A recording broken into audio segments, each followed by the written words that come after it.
Sean Strickland falls off his scooter and Alex Pereira reacts. Sean posted this to his Instagram. He would appreciate the concern for my safety, Alex Pereira, as you try to shorten my life 10 minutes later. I'm trying to say, speed of drift up.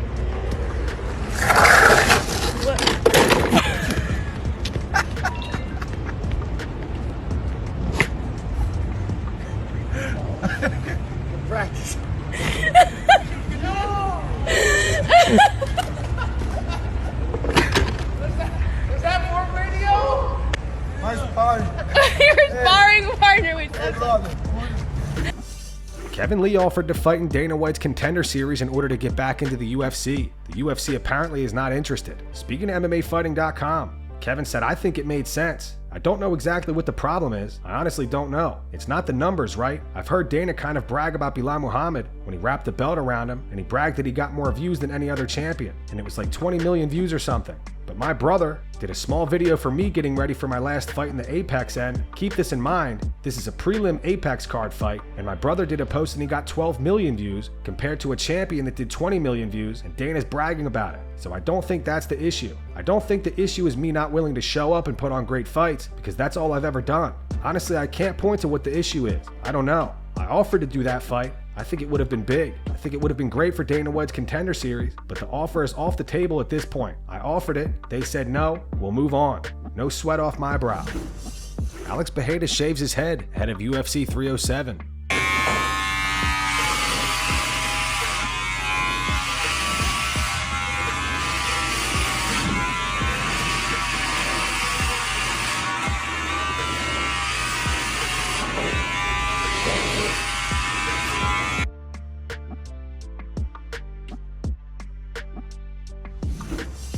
Herb Dean responded to the criticism he received over his refereeing at UFC Noche. Herb kept telling Sean O'Malley and Merab to work, and fans thought he was calling for action too quickly. Herb also discusses warning Tim Welch for excessive coaching. Speaking to Helen Yee, Herb said, I've seen on social media, people have spoken about me calling the fighters for more action. That's what I've always done. I can tell you what I tell the fighters during the rule briefing. I tell them anytime I'm going to interfere or any intervention, I'm going to talk to you first. Like if I'm going to stand you up, what I'm going to say first, I'm going to say let's work. I usually clap, and what I'm expecting from him is not busy work. I specify, I'm looking for effort to finish the fight. So you're either to posture to where you can set up fight-ending attacks or advance your position. Effort to advance, because it's not as easy as just passing the guard, but effort to pass. Effort to advance your position. Effort to bring the fight to a finish. The rule was put in to make our sport look the way we want it to look.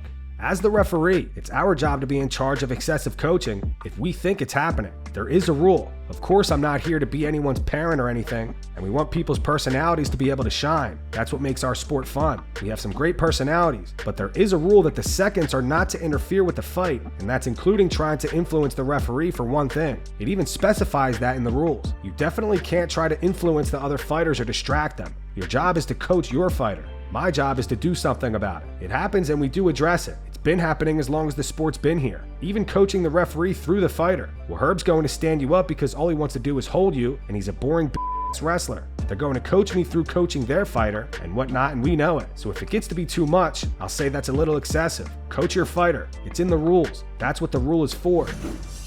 Daniel Cormier believes the light heavyweight version of Jon Jones would do better against Tom Aspinall than the heavyweight version. I think that this kid is as dangerous for him as anyone he's ever been in there with, partly because that's not his weight class. If he's at 205, I bet if he's weighing 215, he would fight Tom Aspinall better than him weighing 245 pounds. Yeah, I 220 in his 205 frame, right. He could fight Tom Aspinall better than he'd fight him at that 250, because while he didn't last long with Cyril, he didn't look as fast. He didn't look as... He carried more weight now. He carried more weight. And Cyril just did some weird stuff. And Jon, you don't make mistakes against Jon. Yeah. Renato Moicano does not think that Benoit Saint Denis is easy money. However, he believes that he is better than him. At Media Day for UFC Paris, Renato said definitely, Benoit Saint Denis is not easy money, and that's why he's in the position he is in right now. We're fighting in France, right? UFC knows his value, but I'm here to prove that I'm better than him. I'm here to beat him. I think the rankings, they don't matter. If the rankings matter, things will be easier. But no, we saw like last month, Dan Hooker beating Mateusz Gamrot, and they were pretty far on the rankings. We see some guys like even McGregor back in the day, I don't know how many years without fighting and he was still in the rankings. I think this sport, you have to try to see like the popularity, the momentum. And even though Benoit Saint Denis is ranked behind me, I think he has a lot of momentum. I think he has a lot of popularity, especially in Europe. And I think that could catapult me, not to the rankings, but to popularity, and I could get even better fights. Despite Nassourdine Imavov being the favorite at -230, Brendan Allen plans to defeat him convincingly in front of his people at UFC Paris this weekend. It's good for both of us to be a main event, but I guess he didn't want. We were supposed to be a 5-round. They offered a 5-round co-main, and he said no. So, yeah. So here we are, 3 rounds in his home city, in front of his people. Everything's in his favor, everything. So it's up to me to go out there and do what I need to do and get the job done despite everything against me. And I wouldn't want it any other way. I don't care. But yeah, there's no kind of favorite. He's the favorite. Betting lines definitely here. Like, he's the favorite for whatever the reason may be. Yeah, I mean, we can go on about his resume or his accolades or whatever, but for whatever the case may be, he's the favorite. And I'm going to beat him in his hometown. I'm going to beat him in front of his people. And I'm going to do it very convincingly. Joaquin Buckley believes that Belal Muhammad will expose Shavkat Rakhmonov. In an interview with Inside Fighting, Joaquin said, "First off, I've shouted out that Shavkat has never been as good as people claim. The reason I say that with so much confidence is because when he had the opportunity to fight me, he didn't take it. When the Jack Della Maddalena fight pulled out for him, I told him I will be willing to fight him in the same place. On the same date he was going to fight JDM and he declined. Guys don't realize you cannot wait on an opportunity to get a title. You have to just keep putting in work because the UFC makes those decisions. You don't. Let's say I fought Shavkat and he happened to win and beat me. Boom, easy, no doubt. Right there, they probably would have gave it to him. But because he knew there was a risk that I've beat the majority of his teammates that he trains with, that yes, that we've got the number on the whole Killcliff clan over there, so I just don't think Shavkat is as good as people claim. But you know, I feel like he's definitely going to get exposed eventually. If that's not by me, that's definitely going to be by Belal." Tommy Fury takes a few leg kicks from Tom Aspinall. Go watch the full video on Tom's channel. Links in the description. We're going to do a dead leg challenge. 20%. 30. Come on now. 40. 40. He's broke every inch of my leg. Right, 50. 50%. We can do the 50. Who the hell wakes up on a bastard Monday morning and thinks, you know what, I'm going to go and do this? Right, 60. Come on, let's do it. Tom, you're scaring me, man. No, come on, come on. Oh, God damn it. Oh, he's broke my leg. Oh, he's broke. Tommy's getting the PB on the channel. Right, 65, come on.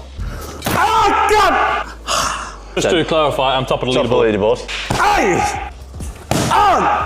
80-ish.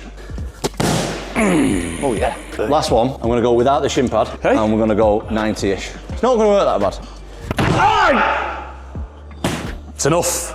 No more. On Remember the Show with Belal Muhammad and Jason Anik, Demetrious Johnson explains why he would not call Jon Jones the Michael Jordan of MMA. About Jon Jones and Michael Jordan's status? Yeah. I mean, when you look at the two athletes, like, I truly believe Jon Jones is one of the best fighters in mixed martial arts. I truly felt like each time he fought somebody, he could have finished them whenever he want. But then when you look at like the later years of Jon Jones' career, like the fight with Anthony Smith, the fight with, Thor, the fight with Dominic Reyes, like those fights weren't as exciting as his, Alex Gustafsson when he fought Vitor Belfort, his younger years, right? He kind of never really developed him. I don't want to say developed himself, but it was nothing like, me at the end of my career, I'm doing flying armbar.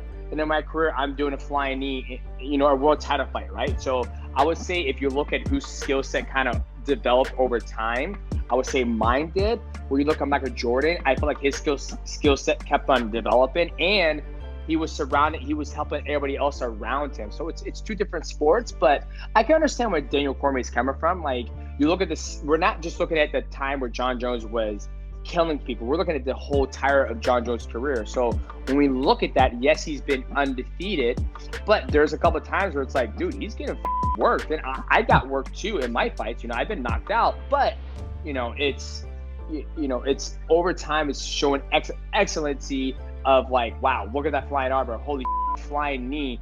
Jon Jones kind of did the same thing. When he fought, you know, Cyril Gane, he took him down and guillotined him. There was nothing, you know, surprised him. Like, I knew he could do that because he's so far ahead, and I don't think he had to blow up to 265 to do that to him. So that's my opinion, but I still think he's one of the greatest, but I want to put him on the level of Michael Jordan. So you agree with DC? You think that you're the Michael Jordan? No, I never said I'm the Michael Jordan.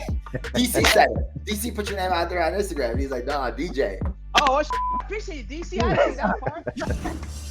Belal Muhammad prefers to defend the belt against Shavkat Rakhmonov next over Kamaru Usman. Belal says that Shavkat has more aura. Speaking to Kevin Ioli, Belal said, for me now, I would rather it be Shavkat. I think he has more aura. He has the undefeated part about him. There's no excuses after beating him. If I go out there and beat Usman, Usman's on a 3-fight losing streak. He's old, he's on his way out. I think he needs another win to get in the mix and show that he's still hungry, to show that he still has tread on the tires. But I want Shavkat more. You look at the other guys, Ian Gary isn't even calling for it. Jack Della Maddalena, I think he's still hurt. I think it would be between Shavkat and Usman. And between those two, Shavkat makes more sense. The goal was always gold. Now it's what's the next thing you want to chase. Now I want to be the GOAT of the welterweights. I want to chase George St. Pierre. Now I want to chase that aura, being on that Mount Rushmore. When you guys think of the best welterweights, I want to be up there with those guys. To do that, I'm going to need some title defenses. To do that, I'm going to have to beat a lot of the younger guys that are saying that they're better than me.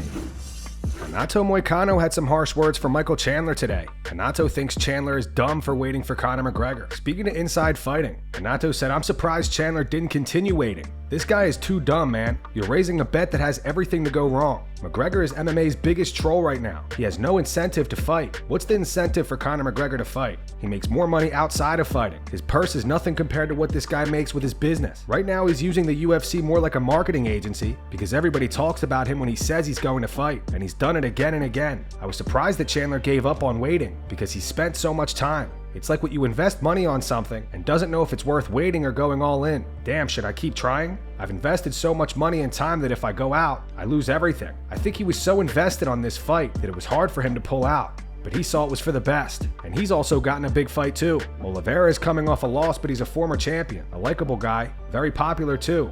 I think it could have gone worse for Chandler, fighting someone tougher and not that popular.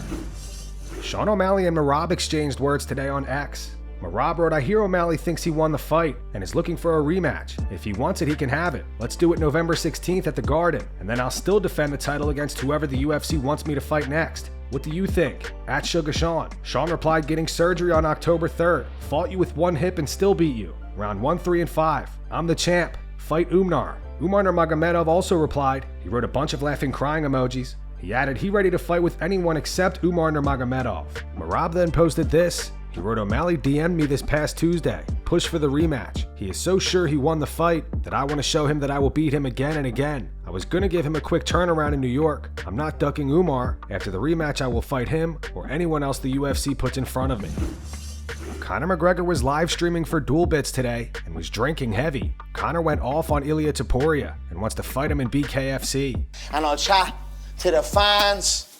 I'll toast a nice €4 stout here to the creamiest stout in the land. €4 stout.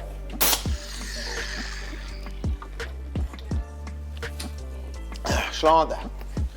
Right, there we go. 50,000? 50 G's, my man, yeah, because what's that to me? What's 50 G's to me? Nothing. Not a thing, man. And I keep be humble and be honest and be true to yourself. Bro, thanks for being an inspiration. Inspiration. Thank you so much from Pakistan. Yup, the Pakistans. Yup, yeah. Conor, when you back training at the HU in Dublin, soon. I might put down 12 cans on this stream. What's your thing? Hit the 12-can mark. Only the real G's can hit the 12-can mark, yeah? 3 packs of Asda, 5 flips. You can't go wrong.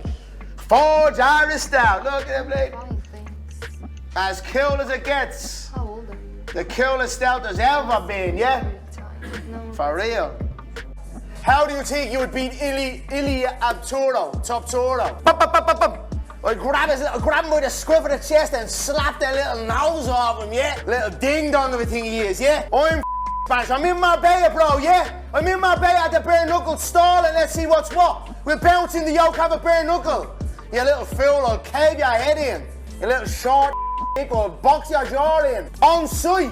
I'm in Marbella, Spain, yeah? I'm in Marbella, Spain, October 12th at the bare knuckle. Stall it, bro, yeah? See what happens here. See what happens here when you cross me, bro. You come across me. And that's going to wrap it up for the news. Thanks for watching. For daily MMA news and content, subscribe to Full Mount MMA and click the bell icon to be notified when we post videos. Here are the 3 top comments from last video. The first one's from Drunken MMA Master. It says DC has every right to be bitter. Dude cheated his entire career and popped for PEDs after the second fight. The second one's from Nick. It says you can compare Jon Jones to a sports legend, Lance Armstrong. And the final one's from Cycling Panda. It says Usman and Cejudo becoming the goats of bad takes. Those were the 3 top comments from last video. If you want to be featured in the next one, all you have to do is comment down below. And if you missed yesterday's news, click the video on screen right now to get caught up.